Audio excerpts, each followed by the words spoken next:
They never taught us this because they profit when we stay confused. What's one thing that you wish they would have taught us that you know now about taxes? Nobody told us how to write off business expenses. They don't teach creators, freelancers, affiliate marketers, or entrepreneurs to protect their money because the system isn't built for you to win. But the moment that you stop avoiding it and learning the rules, you stop surviving and you start scaling. They're not hiding the information from you. You just haven't been handed the right tools. They never taught us this.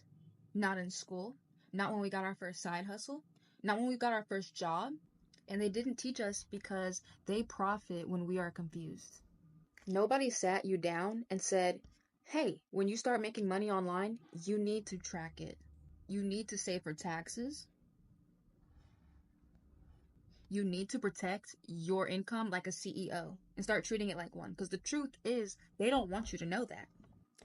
If you're a content creator, so UGC, coach, beauty boss, digital creator, or even just monetizing on TikTok, you're running a business. You just didn't get the memo. And the IRS got it. They're just waiting for you to catch up or mess up. What they don't tell you is you can write off your phone, your editing tools, software, professional assistants, Canva Pro, even if your nails are on camera. But of course, when you don't know the rules, you overpay. You get scared, you avoid tax season, and the cycle just repeats.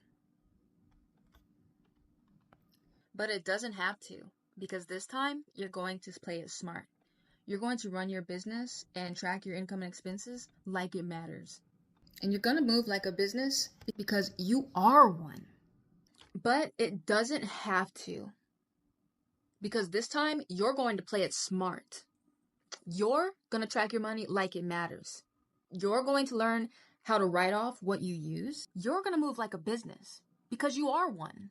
Let me tell you what I wish somebody would have told me in the beginning. When you make $400 or more, you owe self-employment taxes. If you spend money on your content, it might be deductible. If you wait until tax season to figure it out, it's already too late. But if you get a system now, then you're in control. You know what to save. You know what to write off. You know what's yours to keep. I've worked with so many creators, and you know the number one thing that they say? I wish I would have known this sooner. I thought I was just side hustling. They didn't know they were leaving thousands behind. But if you're hearing this, you're right on time, because this is your wake-up call. This isn't about being perfect. It's about being powerful. You don't have to know the whole tax code, just the part that applies to content creators, affiliate marketers. And I can help you with that. If you're ready to stop winging it and finally move with clarity, comment tax game below. I'll show you the exact tools that I use to stay organized, write off smart, and feel good every time tax season comes around. Because they didn't teach us. But we're learning anyway. And that's what makes us dangerous.